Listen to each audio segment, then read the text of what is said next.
lo atraparon a Eli de la Cruz. Muchos decían que no lo podían atrapar, que eso es imposible, pero miren el video aquí para los que todavía no lo han visto y no lo pueden creer. Obsérvenlo ahí.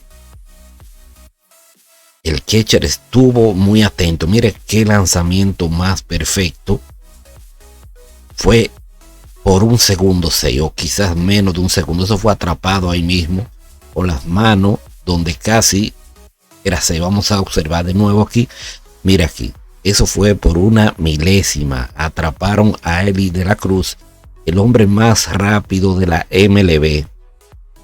Así es, señores. El más rápido es Eli de la Cruz. Y si usted conoce a alguien más rápido, pues puede decirlo y así salimos de duda. Pero el más rápido es Eli de la Cruz. Vamos a observar por última vez.